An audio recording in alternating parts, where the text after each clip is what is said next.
So this is my neighbor's 2012 Chrysler 200S, and she took it to Conway Chrysler because the windshield wipers kept going on, and she couldn't shut them off. Even when the car shut off, they would still run. There was nothing wrong with the switch, and the fuse didn't blow. So they hooked up their computer, and they said she needs what's called a TIPM. That is short for totally integrated power module, and that's just nothing more than the fuse box. With you pull that up, all the wires that go to your PCM, that the computer controls all that stuff. So so that's what we're up against today, is putting a TIPM.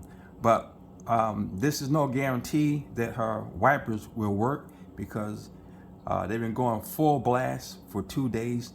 The motor might have burned out, so she may need to get a windshield wiper motor, and we'll probably have to install that. But what I'm gonna do is I'm gonna look at the relay for it, and I'm gonna switch relays and see if that relay burned out, and see if the wipers will just keep going. That way I'll know the motor's good. If the relays doesn't work, then I know she's gonna need a new wiper motor, even though I put the new TIPM in. So we'll see what happens. Okay, so here is the TIPM, the totally integrated power module, and this whole thing clips up 1, 2, 3, 4, and you pull it out, and underneath you take the connections off from underneath it, and you put the new TIPM in.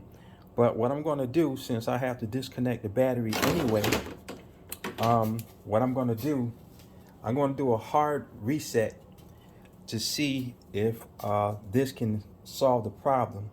So I'm going to take the batteries, disconnect them, and I'm going to tie them together for about 10 or 15 minutes, and then reconnect them and see if that reboots the system and gets the wiper going. And we'll see that, because on these totally integrated module design Chryslers, you don't have relays. You'll have a fuse, but you don't have relays, because it's totally operated by the TIPM. So when that goes bad, if you don't have a wire issue or a motor issue, then it's going to be your TIPM that is bad. So let me go ahead and do that. Okay, in order to get the battery loose, you have to take the front bumper off on a 2012 Chrysler 200, and it's just a screw here, and then a bunch of push pins under here, and then the push pins on top, and then push pins on the other side, and then there's 3 10mm bolts underneath, and then you just pull from out, and the bumper comes out, and the battery is located right in here. So I had some twist tie. I got to find my twist tie so I can tie these 2 connections together to do a hard relearn. And while that's happening, those tied together, it diffuse all the power out of the relays, out of solenoids, out of the fuses and capacitors, and erase any codes. And that's the hard relearn. We'll show you the soft relearn afterwards. So this is called a hard relearn. You twist tie the negative and positive battery terminal together, and that drains the capacitors, the relays, and the fuses, and it will completely drain them and reset the computer. So now we'll go up top here, and we're going to be taking out the TIPM, because my computer, I did run the program on the computer, and it did say the TIPM was bad. I had the B203, all the BBs, B203, 4, 5, 6, and so to take the TIPM out, these little tangs right here, you squeeze these in and you pull up. So that's how you do that. I'll be right back. I don't know if I was recording, but there it is. That's how you do a hard relearn, you got to tie the negative and the positive battery cable together, and that drains the capacitors, the relays, and then the fuses, and it also resets the computer. Then on the TIPM, you pull these back and pull up, and they come off these tangs. So now I'm going to open up and compare all the fuses and make sure everything is the same.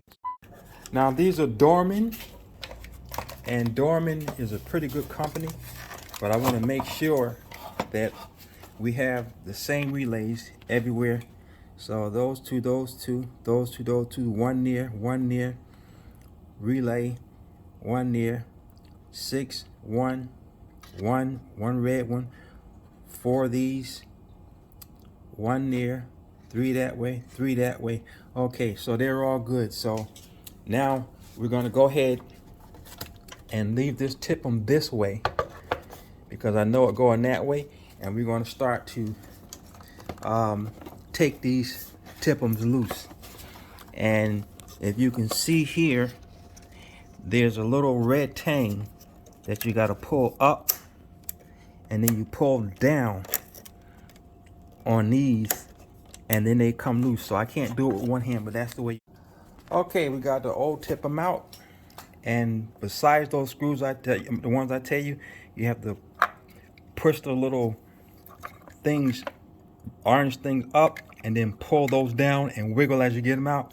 These here, all you do is just push these in and out. You can't mix them up because they only go in one way, and then they're color coded on this. So now we're getting ready to install a new TIPM.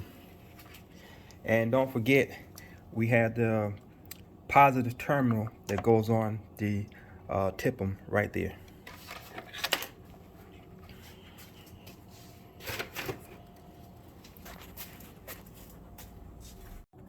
Like I said, there's no way to mix match them because they all go in a certain way and only one way to go in.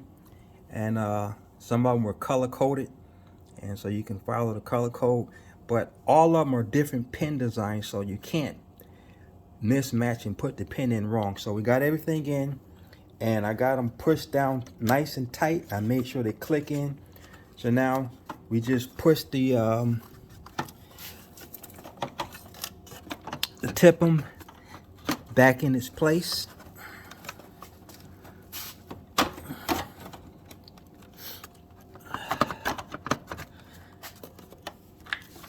Get my light here.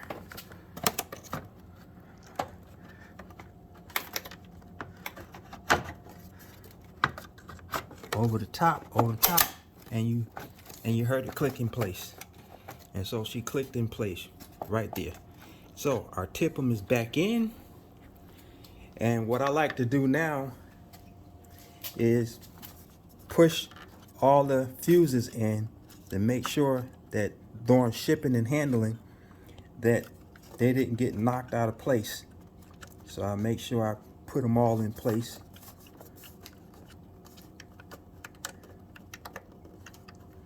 Push them down nice and firm. And that's just to double check that you got everything in where it's supposed to be. Okay, so now I got the TIPM on. So all that's together, we can put this cover back on. This is the new TIPM cover.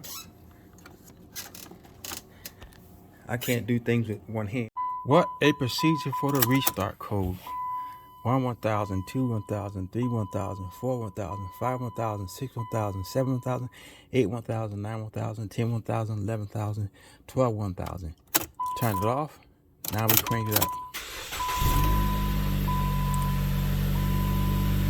No check engine lights. Wipers working. And that's how you do a total integrated power module on a Chrysler 200. And the windshield wipers work now, and there's no check engine lights.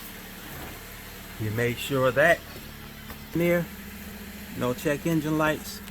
And here's the wipers on and off. So they're working.